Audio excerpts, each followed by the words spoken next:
Hello everyone, मैं आज से स्वागत करता हूं आपका अपने YouTube channel as mathematics India पर। तो आज की इस वीडियो में हम बात करने वाले हैं एक्सरसाइज 1.4, जिसको हम कम्प्लीटली डिस्कस करेंगे। यहाँ पे ये चैप्टर नंबर 1 है, NCERT class 10th mathematics, lecture number 8। तो चलिए शुरुआत करते हैं इस वीडियो को हम। तो यहाँ पे हम बात करेंगे एक्सरसाइज 1.4 के बारे में, जो कि एनसीईआरटी क्लास 10th के लिए बेसिकली चैप्टर नंबर 1 के बारे में बात करेंगे। तो पहला क्वेश्चन जो एक्सरसाइज 1.4 में दिया हुआ है वो लिखा है कि without actually performing the long division, आपको लॉन्ग डिवीजन को पूरा परफॉर्म नहीं करना है। State whether the following rational numbers will have a, आपको चेक करना है कि जो रैशनल नंबर्स गिवन हैं आपको, वो आपके टर्मिनेटिंग डेसिमल एक्सपेंशन होंगे या फिर non terminating repeating decimal expansion होंगे, ये चेक करना है। तो चलिए स्टार्ट करते हैं कुछ क्वेश्चंस को यहाँ से। तो यहाँ पे पहला क्वेश्चन दिया हुआ है कि 13/3125। तो यहाँ आपको चेक करना है, आपको यहाँ पे डिवाइड नहीं करना है, 3125 से 13 को डिवाइड नहीं करना है, ठीक है। तो विदाउट डिवाइड किए या लॉन्ग डिवीजन मेथड को परफॉर्म किए बिना आपको ये बताना है कि ये जो नंबर है वो टर्मिनेटिंग है या नॉन टर्मिनेटिंग रिकरिंग है ना। रैशनल तो ये है ही। तो चलिए स्टार्ट करते हैं किस तरीके से अपने आप इसको चेक करेंगे। तो इसके लिए हम क्या करते हैं, जो आपका डिनोमिनेटर है उस डिनोमिनेटर को चेक करेंगे। तो यहाँ पे डिनोमिनेटर है 3125।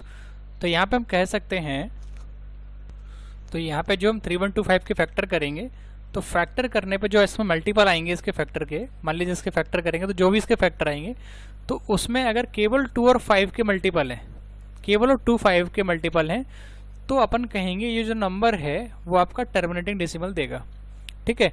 अगर मान लीजिए 2 और 5 के अलावा मान लीजिए कोई 7 है या 11 है या 13 है, ये कुछ भी आ रहा है या कुछ और भी आ रहा है 2 और 5 के अलावा, तो अपन कहेंगे वो नॉन टर्मिनेटिंग रिकरिंग डेसिमल देगा, ठीक है भाई साहब।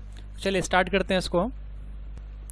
तो यहाँ पे स्टेटमेंट अपन इससे कह सकते हैं कि हम जानते हैं कि जो डिनोमिनेटर है आपका रैशनल नंबर का P/Q के फॉर्म में जो डिनोमिनेटर है, तो हम उसी को चेक करेंगे यहाँ पे कि denominator of a rational number has no prime factors other than 2 और 5, है ना। 2 और 5 के अलावा इस डिनोमिनेटर का अगर कोई भी प्राइम फैक्टर नहीं है, तो हम कह सकते हैं कि ये जो नंबर होगा वो कैसा होगा, टर्मिनेटिंग डेसिमल। अदरवाइज ये आपका नॉन टर्मिनेटिंग रिपीटिंग होगा, है ना, non terminating repeating decimal expansion होगा, ठीक है। तो चलिए शुरुआत करते हैं इसको। तो यहाँ पे जो नंबर है 13/3125, इसमें आपका जो डिनोमिनेटर है वो 3125 है। तो जो आप इसके फैक्टर करेंगे 3125 के, तो यहाँ पे अपन कह सकते हैं जो 3125 है इसमें जो फैक्टर आए हैं इसके, तो ये लिखे हुए हैं 3125 के फैक्टर, जो कि लिखे हैं 5 × 5 × 5 × 5 × 5। तो यहाँ पे ये जो फैक्टर हैं, तो इसमें सारे के सारे जो मल्टीपल है वो 5 के हैं ना।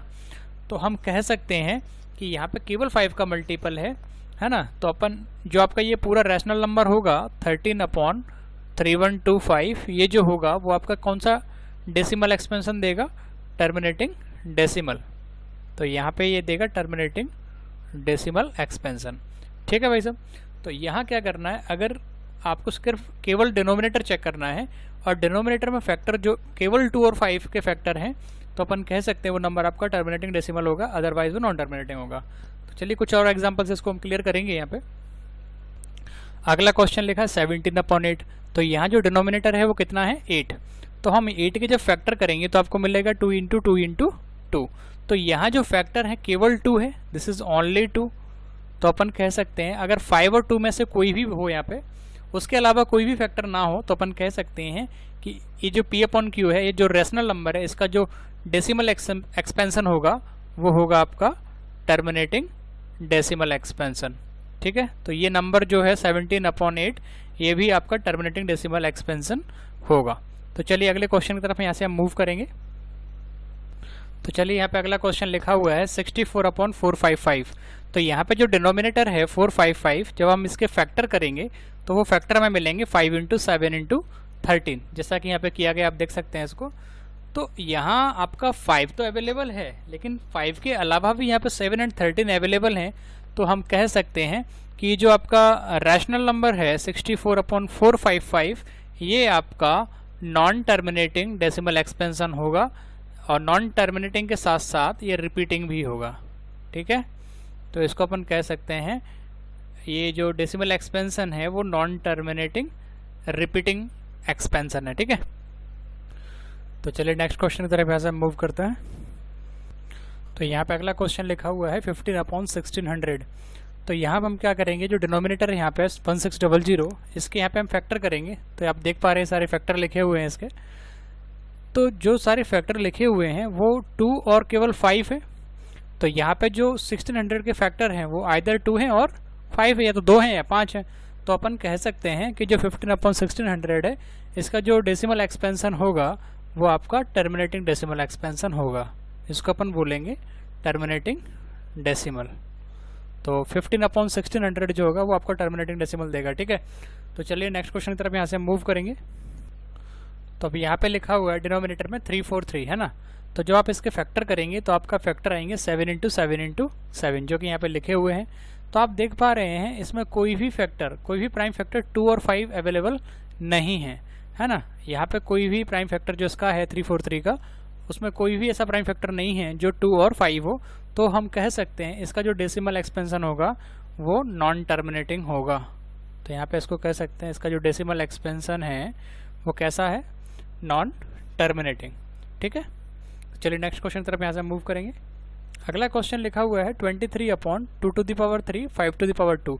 तो यहाँ पे जो ऑलरेडी प्राइम फैक्टर के फॉर्म में लिखे हुए हैं, जहाँ केवल 2 प्राइम फैक्टर हैं 2 और 5। तो हम कह सकते हैं कि अगर आप डिनोमिनेटर को केवल चेक करोगे तो डिनोमिनेटर के पास केवल 2 और 5 है। तो आपका जो रैशनल नंबर है 23/this, तो ये आपका जो है वो टर्मिनेटिंग डेसिमल एक्सपेंशन देगा। तो ये आपको देगा टर्मिनेटिंग डेसिमल एक्सपेंशन।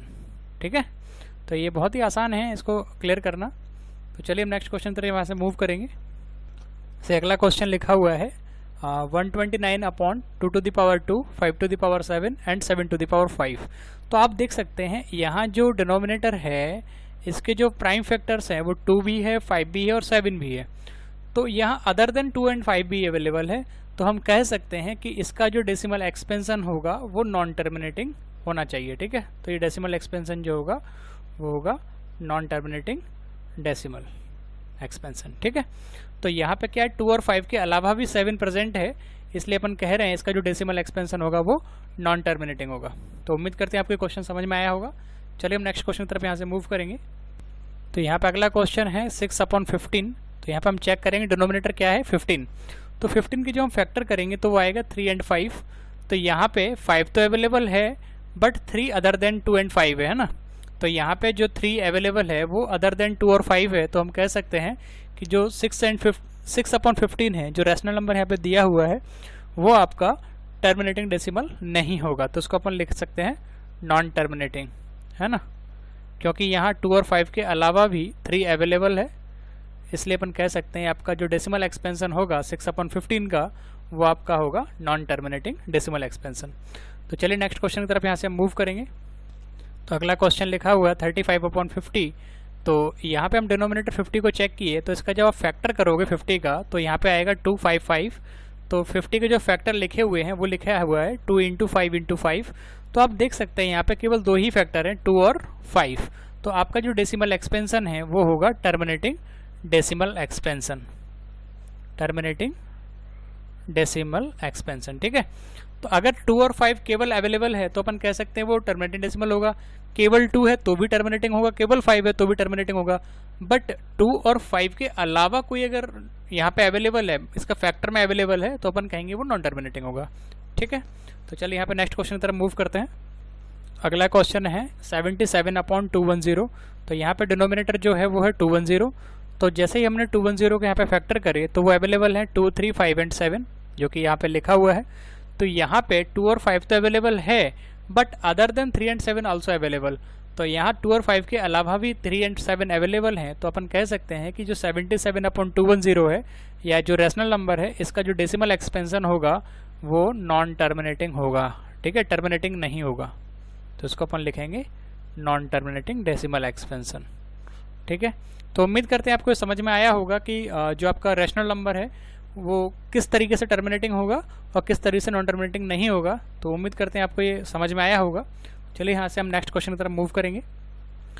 तो यहाँ पे नेक्स्ट क्वेश्चन लिखा हुआ है एनसीईआरटी का 1.4 का जो क्वेश्चन नंबर 2 है कि write down the decimal expansion of those rational numbers. आपको उन डेसिमल एक्सपेंशन, रैशनल नंबर का डेसिमल एक्सपेंशन जो क्वेश्चन नंबर 1 में दिया हुआ था, which have terminating decimal expansion, केवल उनको लिखना है जिनका डेसिमल एक्सपेंशन जो है टर्मिनेटिंग है। तो फर्स्ट क्वेश्चन में जो हमने 10 क्वेश्चन कवर किए थे उनमें आपको ये बताना है, केवल बहुत आसान क्वेश्चन है ये, मैं ऊपर हालांकि सारे क्वेश्चन को करा चुका हूँ, तो उसमें से केवल ये लिखना है कि कौन से डेसिमल एक्सपेंशन आपके टर्मिनेटिंग डेसिमल एक्सपेंशन है। तो जैसे आप मैं बताऊँ, यहाँ पे पहला क्वेश्चन आपका था 13/17, सॉरी इसका मैं फिर से करेक्ट कर देता हूँ उसको। ये जो था यहाँ पे 13/3125, ये था 3125। तो ये जो डेसिमल एक्सपेंशन मैंने आपको एक्सप्लेन कर चुका हूँ, है ना। इसके जो फैक्टर किए थे वो केवल 2 और 5 के फॉर्म में थे। तो आपका जो डेसिमल एक्सपेंशन था, तो ये आपका डेसिमल एक्सपेंशन था टर्मिनेटिंग डेसिमल एक्सपेंशन। तो जो क्वेश्चन नंबर 1 में 1 नंबर का क्वेश्चन था वो आपका टर्मिनेटिंग डेसिमल है। ऐसे ही सेकंड नंबर का क्वेश्चन जो था 17/8, है ना, इसमें जो डिनोमिनेटर के फैक्टर केवल थे 2 × 2 × 2, तो ये भी आपका टर्मिनेटिंग डेसिमल है। तो इस तरीके से आपको बताना है कि टर्मिनेटिंग डेसिमल वाले जो नंबर हैं वो सारे लिखना है। तो क्वेश्चन नंबर 1, क्वेश्चन नंबर 2 ये आपका टर्मिनेटिंग डेसिमल देगा। ऐसे ही क्वेश्चन नंबर 3 आपका नॉन टर्मिनेटिंग था, तो आप नहीं लिखना है यहाँ पे। क्वेश्चन नंबर 3 नॉन टर्मिनेटिंग था। क्वेश्चन नंबर 4 जो है वो है 15/1600, तो ये आपका टर्मिनेटिंग था, तो इसको आप लिख सकते हैं टर्मिनेटिंग डेसिमल है। बहुत ही आसान क्वेश्चन है ये, हालांकि पूरा सॉल्यूशन मैं ऊपर दे चुका हूँ इसका। ऐसे 5th नंबर का जो है वो नॉन टर्मिनेटिंग है। और 6th नंबर का जो क्वेश्चन है वो आपका लिखा हुआ है 23/2 5 2, तो यहाँ केवल 2 और 5 अवेलेबल है, तो ये आपका टर्मिनेटिंग होगा।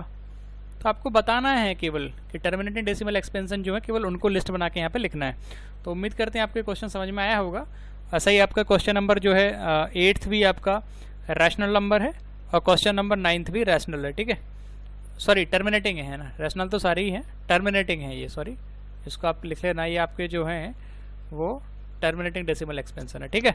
तो ये बहुत आसान क्वेश्चन था, उम्मीद करते हैं आपको समझ में आया होगा। तो चलिए यहाँ से हम नेक्स्ट क्वेश्चन की तरफ मूव करेंगे। तो यहाँ पे क्वेश्चन नंबर 3 जो दिया हुआ है कि द फॉलोइंग रियल नंबर्स, जो नीचे दिए गए हैं 1 2 3 में, the following real numbers have decimal expansion as given below. तो यहाँ का डेसिमल एक्सपेंशन जो नीचे दिए गए हैं, so in each case decide whether they are rational और नॉट। आपको चेक करना है ये आपके रैशनल नंबर हैं या नहीं, है ना। इफ दे आर रैशनल, अगर वो रैशनल नंबर हैं, and of the form P/Q, और वो P/Q के फॉर्म में हैं, then what can you say about the prime factor of Q। तो आपका प्राइम फैक्टर ऑफ Q के बारे में क्या ख्याल है, यहाँ पे बताना है आपको कि जो डिनोमिनेटर का पार्ट है Q, इसके बारे में आप क्या कहेंगे। तो चलिए स्टार्ट करते हैं हम इस क्वेश्चन को। यहाँ पे करें क्वेश्चन नंबर 3 का जो फर्स्ट पार्ट है, आपको चेक करना है ये आप नंबर आपका जो दिया हुआ है वो रैशनल है या नहीं। तो पहले तो उसको चेक करेंगे। तो आफ्टर डेसिमल आप देख पा रहे हैं कि संख्या जो है वो रुक गई है, यहाँ पे कंटिन्यूइंग नहीं है। तो आपका जो डेसिमल एक्सपेंशन है वो किस तरीके का भैया, टर्मिनेटिंग डेसिमल एक्सपेंशन। तो इस पर आप बहुत सारे तो क्वेश्चन पढ़ चुके हो कि चूंकि आपका डेसिमल एक्सपेंशन टर्मिनेटिंग है तो गिवन नंबर जो है वो आपका कैसा होगा, रैशनल नंबर होना चाहिए। तो ये वो नंबर हो गया आपका रैशनल नंबर। अब बात आती है इसको अपन क्या P/Q के फॉर्म में लिख सकते हैं, तो ऑब्वियसली लिख सकते हैं। तो देखिए कैसे लिखेंगे इसको, तो ये होगा 43.123456789, है ना, अपॉन। अब यहाँ से जब आप डेसिमल हटाएंगे तो नीचे कितने जीरो आएंगे, 1 2 3 4 5 6 7 8 9। तो नीचे जो जीरो आएंगे ऐसे अपन लिख सकते हैं 1 2 3 4 5 6 7 8 और 9। तो ये नंबर जो होगा वो इस तरीके से होगा 43 1 2 3 4 5 6 7 8 और 9 अपॉन 10⁹9। तो यहाँ पे इनका क्वेश्चन लास्ट में पूछा गया था कि आपका Q के बारे में, पहले तो था कि आप इस नंबर को P/Q के फॉर्म में लिख सकते हैं, देन आंसर इज यस, हम इसको P/Q के फॉर्म में लिख सकते हैं, ठीक है। अब इनका कहना ये है कि इनका जो डिनोमिनेटर है 10⁹9 वो क्या है, Q। तो इनका क्वेश्चन था कि Q के बारे में आपका क्या ख्याल है। तो Q जो होगा वो 10⁹9 होगा, और 10 के जब आप फैक्टर करोगे वो 2 × 5 के फॉर्म में होंगे। तो आप देख सकते हैं इसके जो फैक्टर है 2 और 5 है, तो आप कह सकते हैं आपका जो रैशनल नंबर जो दिया हुआ था वो रैशनल भी है और टर्मिनेटिंग भी है। तो इन दोनों से अपन क्लियर कर सकते हैं इस चीज़ को। तो बहुत ही आसान क्वेश्चन था ये, उम्मीद करते हैं आपको समझ में आया होगा। तो अगले क्वेश्चन की तरफ यहाँ से हम मूव करेंगे। तो क्वेश्चन नंबर 3 का सेकंड पार्ट यहाँ पे कंप्लीट करेंगे। तो यहाँ पे अगला क्वेश्चन दिया हुआ है 0.1201 2001, 2001, 2 टेट्रा 0 लिखे हुए हैं, टेट्रा 01 समथिंग आएगा। तो ये कंटिन्यूइंग है आपका, है ना, आफ्टर डेसिमल आपका संख्या रुक नहीं रही है। तो आपका जो यहाँ पे डेसिमल एक्सपेंशन है, तो पहली कंडीशन तो ये है कि यहाँ पे जो ये गिवन है वो नॉन टर्मिनेटिंग डेसिमल एक्सपेंशन है। तो एक चीज़ तो ये क्लियर हो गई। और आप देख सकते हैं आपका जो डेसिमल एक्सपेंशन है आफ्टर डेसिमल वो रिपीट नहीं हो रहा है, तो ये आपका नॉन रिपीटिंग भी है। अब आपको मैं बहुत पहले के कई बार इसको बता चुका हूँ कि अगर ये दो कंडीशन होल्ड होती हैं कि आपका कोई डेसिमल एक्सपेंशन जो है वो नॉन टर्मिनेटिंग भी है और नॉन रिपीटिंग भी है, तो अपन कह सकते हैं कि जो ये नंबर है वो आपका जो है इरेशनल नंबर है। ठीक है, क्योंकि इरेशनल नंबर की डेफिनेशन ही ये है कि आपका जो डेसिमल एक्सपेंशन है वो नॉन टर्मिनेटिंग होना चाहिए और नॉन रिपीटिंग होना चाहिए, तो वो नंबर जो होगा वो आपका इरेशनल नंबर होगा। तो उम्मीद करते हैं आपको ये क्वेश्चन समझ में आया होगा। चलिए हम नेक्स्ट क्वेश्चन की तरफ इसका मूव करेंगे। यहाँ पे अब बात करते हैं, यहाँ पे ये क्वेश्चन लिखा हुआ है 43.12345678 और इसके ऊपर एक बार लगाया हुआ है। तो यहाँ पे जो दो चीज़ समझ में आ रही हैं, तो पहला तो ये है कि आफ्टर डेसिमल आपकी संख्या कंटिन्यूइंग चल रही है, तो जो आपका डेसिमल एक्सपेंशन है वो नॉन टर्मिनेटिंग है। तो एक तो ये चीज़ क्लियर हुई इसको देखते हुए, ठीक है, कि आपका जो डेसिमल एक्सपेंशन है यहाँ पे इस क्वेश्चन में वो नॉन टर्मिनेटिंग है।